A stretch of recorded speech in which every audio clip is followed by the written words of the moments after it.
수술은 잘 됐다고 들었는데 그 이후에 뭘 해야 하는지 또 정확하게 안내를 못 받았다는 거죠. 운동을 하라고 하는데 어떤 운동을 해야 하는지 모르겠고 수술하고 나서 걸었는데 뭐 누구는 좋아졌다 그러고 나는 왜 다시 아프고 걸으면 걸을수록 오히려 허리가 또 무리가 간다고 하시는 분들이 있거든요. 수술한 지 3개월 지났는데 다시 예전처럼 허리가 아프면은 그것만큼 참 절망적인 것도 없다고 생각합니다. 왜냐면 제가 아시는 분은 벌써 이제 2번째 수술을 하셨거든요. 국민건강보험공단의 통계를 보면 매년 허리 디스크를 비롯한 척추 질환으로 이제 수술 받는 분들 있잖아요. 그분이 계속 늘고 있어요. 그만큼 이제 수술 자체는 그 특별한 일이 아닌 거죠. 그러니까 허리가 아프면 좀 대부분 좀 시술을 먼저 권유하고 그리고 또 수술을 또 권유하겠죠.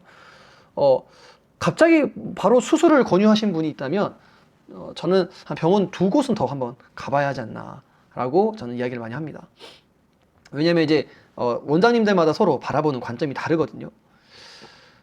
대한민국에서 의료 기술은 정말 놀랍도록 많이 발전했고 이미 전 세계적으로 좋은 평가를 받고 있습니다.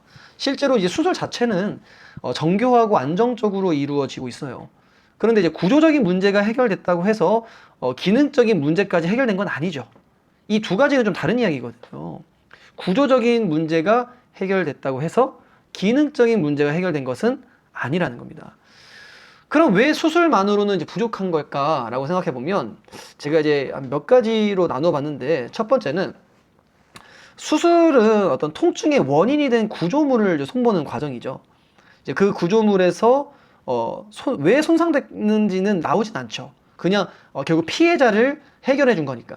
벽에 금이 가서 다시 메웠다고 해서 그 벽에 계속 무리를 주는 하중이 실리는 구조라면 시간이 지나면 다시 금이 가겠죠. 허리도 마찬가지입니다. 두 번째는 이제 수술 후에는 오랫동안 움직이지 않았던 부위, 즉 근육과 신경이 예전처럼 제 역할을 못합니다. 우리가 이제 근신경계라고 하기도 하는데, 즉 통증이 사라졌다고 해서 그 부위의 기능까지 다시 회복하는 건 아니에요. 이건 좀 시간이 좀 걸리고 또 그 어떤 근신경계를 회복하려면 그거에 또 전문적인 재활을 받으셔야 됩니다.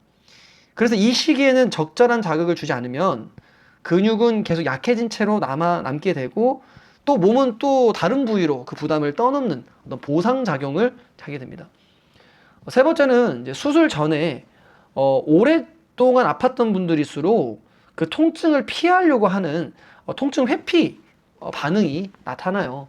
그런 자신만의 움직임 습관이 존재하는데 뭐 다리를 절뚝거리면서 걷는다든지 허리를 아예 안 쓰려고 하는 그런 패턴들.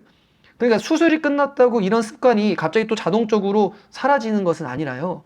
계속 남아있어요. 오히려 통증은 없어졌는데 예전 습관대로 계속 움직이면서 다시 같은 부위의 부담이 쌓이는 경우가 임상에서 진짜 정말 많이 보게 됩니다. 제가 또 생각하는 것들은 이게 좀 중요한 것 같아요. 네 번째. 처음에 허리가 다친 이유 자체가 아직 해결이 안 된 거죠.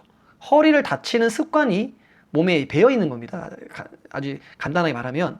그러니까 수술은 결과로 나타난 손상을 고쳐준 건데 그 손상을 만든 원인은 여전히 몸에 배어 있는 거죠. 이 원인을 그대로 둔다면 어떻게 될까요? 수술을 받은 부위든 아니든 언젠가는 다시 그 문제가 생길 가능성이 높습니다. 이 원인에 대해서는 제가 좀 해부학적인 이야기를 좀 다음 영상에서 좀 더 자세히 짚어드릴 건데, 여러분 이 영상을 보고 계신 여러분, 혹시 여러분 중에 허리 수술을 하고 나서 다시 통증이 재발하고 또 한 번, 2번, 많으면 3번까지 수술을 경험한 분들이 계신가요? 지금까지 말씀드린 이유들, 그러니까 기능이 아직 회복되지 않은 상태로 예전 습관 그대로 움직이거나 또 근본적인 원인을 해결하지 않은 채로 지내다 보면 이런 일들이 다시 또 반복되곤 합니다. 저는 수술을 절반이라고 말씀드려요. 다가 아니다. 나머지 절반은 이렇게 남아있는 문제들을 하나씩 찾아서 몸이 다시 제대로 움직이게 하는 다시 몸이 다시 제대로 움직이게 만드는 과정까지 있어야 한다. 이게 재활이다라고 이야기합니다. 이 영상 시리즈를 통해서 그 나머지 절반을 어떻게 채워야 하는지 단계별로 말씀드려 보려고 합니다. 수술이 절대적인 부분은 아닙니다.